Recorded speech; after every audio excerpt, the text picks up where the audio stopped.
गोपिका जीवनस्मरणं गोविन्दा गोविन्दा। सद्गुरु विठल दास महाराज की जय। சாட்சாத் வைகுண்டவாசியே 22 அவதாரம் சொன்னோம்ல, அதில் ஒரு அவதாரம் ரிஷபர். இந்த ரிஷபர் நாபிக்கும் மேரு தேவிக்கும் பிறக்கிறார். இப்படி ஒரு பிறக்கிறார். பிறந்த உடனே நம்ம என்ன பண்ணுவோம், உலகத்தில் அந்த குழந்தைக்கு 10வது நாள் நாமகரணம் பண்ணுவோம், அப்படியே வளர்த்துண்டு வருவோம். இப்படி பகவான் தான் பிறந்திருக்காருன்னு அந்த நாபிக்கு தெரியுமோன்னோ. அதனால் இவருக்கு என்ன பேர் வைக்கிறதுனே தெரியாமல் என்னென்ன வாயில் வருதோ அப்படி பேரை வச்சு கூப்பிட்டு கொஞ்சி அந்த குழந்தைகிட்டேருந்து பரம ஆனந்தத்தை எப்படி இந்த வசுதேவரும் நந்தகோபுரம் அனுபவித்தாரோ அப்படி அனுபவிக்கிறார். அதே மாதிரி மேருதேவியும் அனுபவிக்கிறார். இவர் இப்படி பிறந்து இப்படி வளர்ந்துட்டே வராரா. அவருக்கு பல வருஷங்கள் எடுத்து பேர் வைக்கலையாம். இப்படி அவர் கொஞ்சின்றே வரார், பேர் மாத்திரம் வைக்கல, பாக்கி எல்லாமும் நடந்துட்டுருக்கு. இப்படி பார்த்தா அவர் படிப்பில் பார்த்தா அதுலேயும் கெட்டிக்காரராக இருக்கார். வில் வித் அம்பு இதிலெல்லாம் பார்த்தா அதுலேயும் கெட்டிக்காரராக இருக்கார். ஒரு விஷயத்தை சமாளிக்கணும்னா அதுலேயும் கெட்டிக்காரராக இருக்கார். ராஜ்ய பரிபாலன விஷயமாகவும் கெட்டிக்காரனாக இருக்கார். யுத்தத்துலேயும் கெட்டிக்காரனாக இருக்கார். யார்கிட்டையாவது பேசுறது வினயமாக இருக்கிறதும் கெட்டிக்காரனாக இருக்கார். அவரோட சரீர காந்தி அப்படி பார்த்தா பார்த்துட்டே இருக்கணும் போல் இருக்குது, ராமச்சந்திர பிரபு போல். எப்படி எல்லாத்துலேயும் சிரேஷ்டனா. இப்போது ஒரு குழந்தைகள் பார்த்தேன்னா படிப்பில் மகா கெட்டிக்காரலாக இருப்பா, ஆனால் ஸ்போர்ட்ஸ் பக்கம் வந்தான்னா அவளுக்கு ஒன்றுமே தெரியாது. சில பேர் விளையாட்டு நன்னா இருப்பா, படிப்பு சுத்தமாக வராது. அந்த மாதிரி இல்லாதபடிக்கு இவர் எதுலெல்லாம் உட்கார்றாரோ இவர் தான் டாப்பாக இருக்கார். அப்படி எல்லாமே அவருக்கு தெரியறது. அப்படி பார்த்து பார்த்து பார்த்து பார்த்து சந்தோஷப்படுறானா நாபி. இப்படி ஒரு பையன் இருந்தானா அந்த அப்பாவுக்கு எவ்வளோ சந்தோஷமாக இருக்கும். எல்லாமே இருந்து அவன் வினயமாக இருக்க மாட்டான், திமிராக இருப்பான்.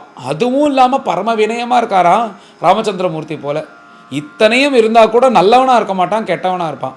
நல்லவனாகவும் இருக்காரான். அப்படி இருந்தால் அதை விட என்ன வேணும் இந்த உலகத்தில்.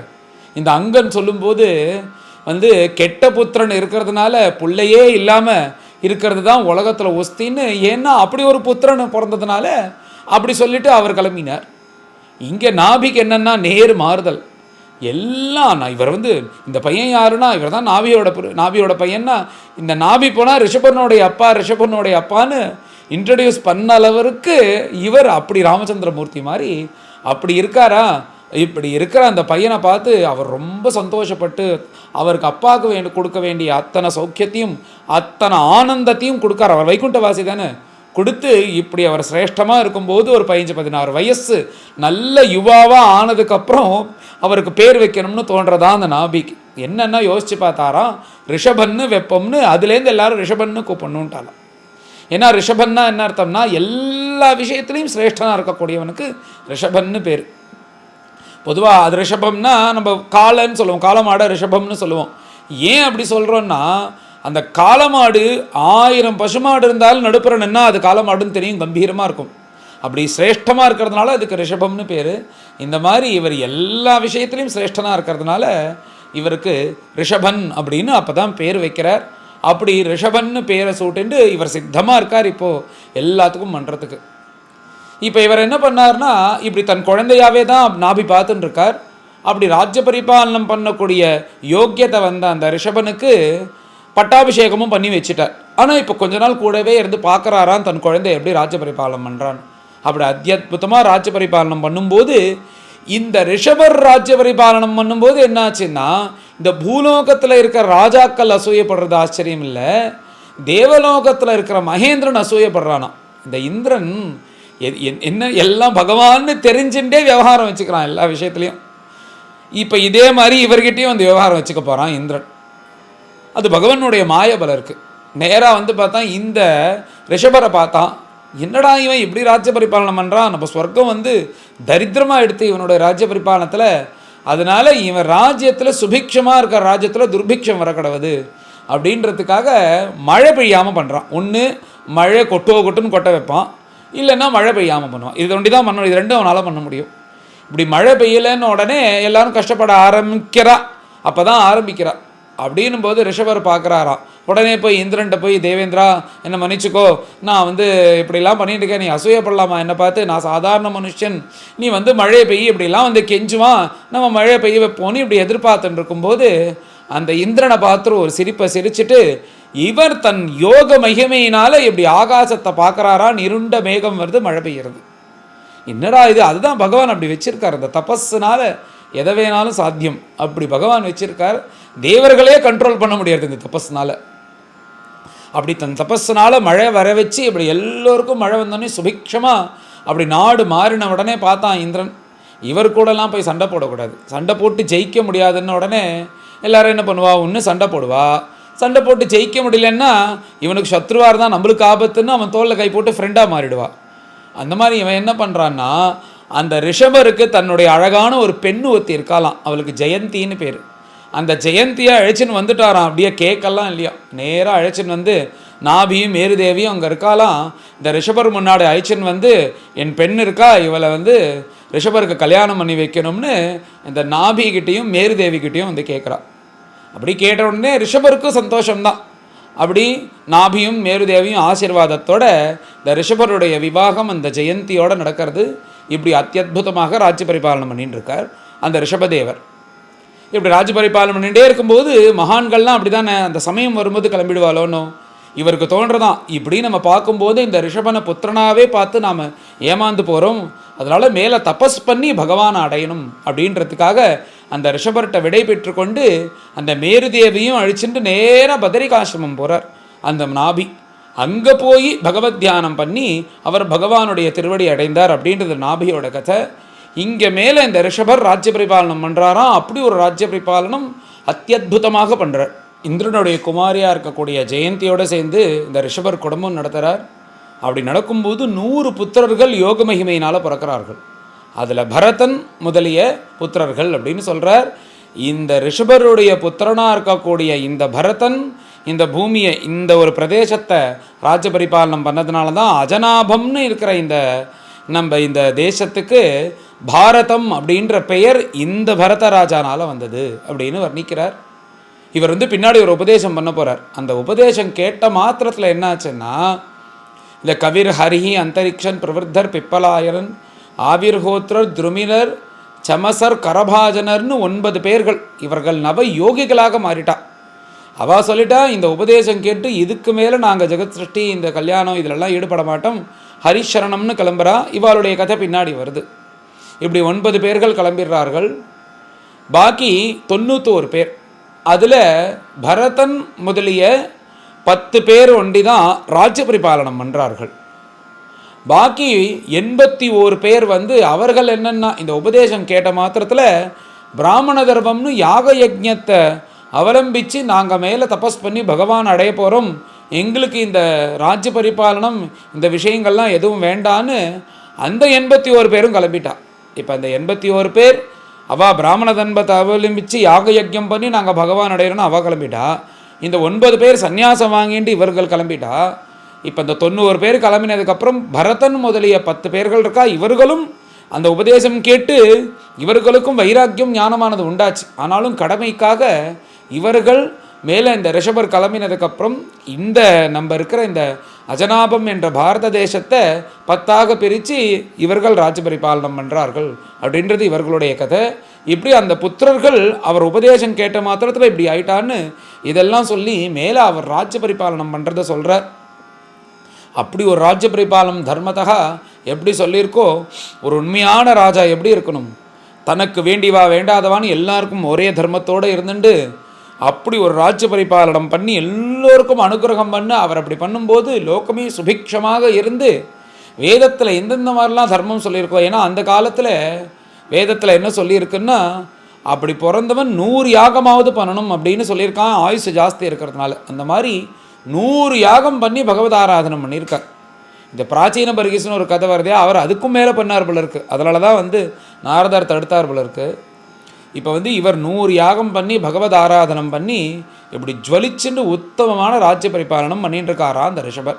ஜனங்களுக்கு என்ன ஹிதத்தை கொடுக்கணுமோ அத்தத்தையும் ஹிதத்தை கொடுத்து யதா ராஜா ததா பிரஜாகான்னு அப்படி ஜனங்களும் இருக்கா. அப்படி இவர்களை சொல் பேச்சை கேட்டுன்னு அவர்களுக்கு ஹிதத்தை கொடுத்துட்டு நியாயத்தகா தர்ம பரிபாலனம் பண்ணிட்டு இப்படி ரிஷபர் ராஜ்ய பரிபாலனம் பண்ணிகிட்டே இருக்கார். அந்த பரதன் முதலிய அந்த குழந்தைகள் சொன்னனே, அந்த 100 பேரும் வந்து அவர்கள் சித்தமாயிட்டார்கள் ராஜ்ய பரிபாலனம் பண்ணுறதுக்கு. அப்படி ஆனான்னு தெரிஞ்ச உடனே இவர் வந்து தான் கிளம்பி போகணும், பரிவிராஜகனாக கிளம்பணும் அப்படின்னு தீர்மானம் பண்ணிட்டார் அந்த ரிஷபர். அப்படி கிளம்பணும்னு தீர்மானம் பண்ணவொடனே அந்த 100 குழந்தைகளும் வந்து சாஷ்டாங்கமாக நமஸ்காரம் பண்ணி, நீங்கள் எங்களுக்கு நிறைய நல்லது சொல்லி கொடுத்துருக்கேள், தர்மத்தகா எங்களை வளர்த்துருக்கேள், எல்லாம் தெரியும், ஆனால் பகவானை அடையணும் அந்த விஷயத்தில் வந்து நீங்கள் உபதேசம் நாங்கள் உங்கள்கிட்ட கேட்டுக்கல, இத்தனை வருஷம் உங்கள்கிட்ட இருந்தது கூட, நீங்கள் கிளம்புறதுக்கு முன்னாடி அதை பற்றின சில விஷயங்களை எங்களுக்கு உபதேசமாக நீங்கள் சொல்லிட்டு கிளம்புங்க, உங்கள் கிளம்புறதை நாங்கள் தடுக்கலை அப்படின்னு பரதன் முதலிய அத்தனை புத்திரர்களும் சாஷ்டாங்கமாக நமஸ்காரம் பண்ணி கேட்ட உடனே மேலே உபதேசம் பண்ணுறார். அது அடுத்த அத்தியாயம் 5வது அத்தியாயத்தில் உயர்ந்த உபதேசம், ரிஷபோபதேசம். அப்படி அருமையாக இருக்கும். 24 சாதனைகள் சொல்லி இதை அனுஷ்டானம் பண்ணினா போதும், உங்களை பற்றி கவலைப்பட வேண்டான்றதெல்லாம் சொல்லி கடைசி காலத்தில் அவர் எப்படிலாம் இருந்து தன் சரீரத்தை எப்படி விட்டார் அப்படின்றதெல்லாம் 5வது அத்தியாயத்தில் வரும். இப்படி உயர்ந்ததாக ராஜ்ய பரிபாலனம் பண்ணார், அப்படி இருந்து மேலே உபதேசம் பண்ண போகிறார் குழந்தைகளுக்கு அப்படின்னு சொல்லிட்டு இந்த அத்தியாயமானது 4வது அத்தியாயமானது இதோட பூர்த்தியாகுது. மேலே எல்லோரும் கலந்து இந்த 4வது அத்தியாயத்தை பாராயணம் பண்ணுவோம். அச்ச சதுர்த்தோத்யாய ஸ்ரீசுகோவாச அச்ச ஹதமுத்பத்யைவ அபிவ்யஜ்யமான பகவல்லக்ஷணம் சாம்யோபசம வைராக்ய ஐஸ்வர்ய மகாவிபூதிபிஹ அனுதினமேதமானானுபாவம் பிரகிருதயः பிரஜா பிராமணாः தேவதாश्च அவனிதல சமவனாய அதிதராம் ஜக்ருதுः தஸ்ய ஹவாயித்சம் வர்ஷ்மனா வரியசா ப்ருஹச்லோகேன சௌஜசா பலேன ஸ்ரியாயசசா வீர்யசௌர்யாभ्याञ्च பிதா ரிஷப இதி இதம் நாம சகார தஸ்ய ஹீந்திரः ஸ்பர்தமானः பகவான் வருஷேன வவர்ஷ ததவதார்ய பகவான் ரிஷபதேவः யோகேஸ்வரः பிரஹஸ்ய ஆத்மயோகமாயயா ஸ்வவர்ஷம் அஜனாபம் நாம அப்யவர்ஷத் நாபிஸ்து யதாபிலஷிதம் சுப்ரஜஸ்த்வம் அவருத்யாதி பிரமோதபர விஹ்வலகா கத்கதாக்ஷரயா கிராஸ்மைரம் கிரஹீத நரலோகசதர்மம் பகவந்தம் புராணபுருஷம் மாயாவிலசிதமதிः வத்சா தாதா இதி சானுராகமுபலாலயன் பராம் நிர்வృతిம் உபகதः விதிதானுராகமாபௌரப்ரகிருதிஜனபதः ராஜாநாபிः ஆத்மஜம் சமயசேதுரக்ஷாயாம் அபிஷிச்ய பிராமணேஷு உபநிதாய சக மேருதேவ்யா விஷாலாயாம் பிரசன்னநிபுணேன தபசா சமாதியோகேன நரநாராயணாख्यம் பகவந்தம் வாசுதேவம் உபாசீனः காலேன தன்மஹிமானம் அவாபா யஸ்ய பாண்டவேய ஸ்லோகோ உதாஹரந்தி கோனு தத்கர்ம ராஜர்ஷேः நாபேரன்வாச்சரேத் புமான் अपत्यताम् अगाद्यस्य हरिशुद्धेन कर्मणा ब्रह्मण्योऽन्यः कुतो नाभेः विप्रामङ्गलपूजिताः यस्य बर्हिषि यज्ञेशं दर्शयामासुरोजसा।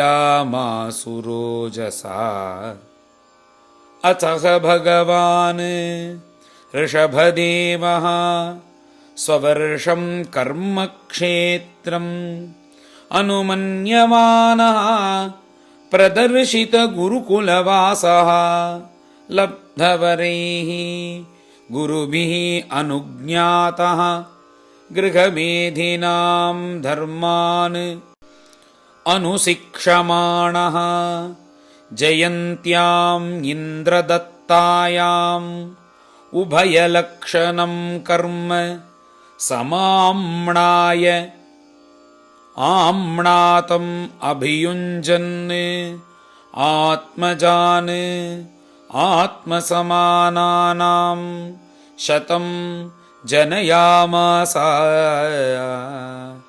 येषां खलु महायोगी भरतः ज्येष्ठः श्रेष्ठगुण आसीत् येनेदं वर्षं भारतमिति व्यपदिशन्ति। तमनुकुशावर्तः इलावर्तः ब्रह्मावर्तः मलयः केतुः भद्रसेनः इन्द्रस्पृक् विदर्भः कीकट इति नवनवतिप्रधानाः। कविर्हरिरन्तरिक्षः प्रबुद्धः पिप्पलायनः आविर्होत्रोऽथ द्रुमिलः चमसः करभाजनः इति भागवतधर्मदर्शनाः नवमहाभागवताः। तेषां सुचरितं भगवन्महिमोपबृंहितं वसुदेवनारदसंवादम् उपशमायनम् उपरिष्टात् वर्णयिष्यामः। यदीयां स एकाशीतिः जायन्ते याः पितुरादेशकराः महाशालिनाः महाश्रोत्रियाः यज्ञशीलाः कर्मविशुद्धाः ब्राह्मणाः बभूवुः। भगवान् ऋषभसंज्ञः आत्मतन्त्रः स्वयं नित्यनिवृत्तानर्थपरम्परः केवलानन्दानुभव ईश्वर एव विपरीतवत् कर्माणि आरभमाणः कालेनानुगतं धर्मम् आचरेण उपशिक्षयन् अतद्विदां सम उपशान्तः मैत्रः कारुणिकः धर्मार्थयशः प्रजानन्दामृतावरोधेन गृहेषु लोकं नियमयत्। यद्यत् शीर्षण्याचरितं तत्तदनुवर्तते लोकः। यद्यपि स्वविदितं सकलधर्मं ब्राह्मं गुह्यं ब्राह्मणैः दर्शितमार्गेण सामादिभिः उपायैः जनताम् अनुशशास।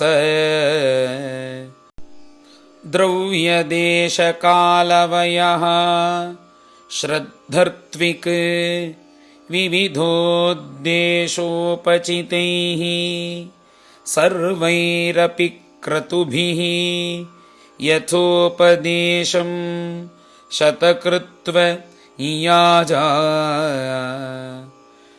भगवतर्षभेन परिरक्ष्यमानः एतस्मिन् वर्षे न कश्चन पुरुषः वाञ्छति अविद्यमानमिव आत्मनः अन्यस्मात् कथञ्चन किमपि कर्हिचित् अवेक्षते भर्तर्यनुसवनं विजृम्भितस्नेहातिशयम् अन्तरेण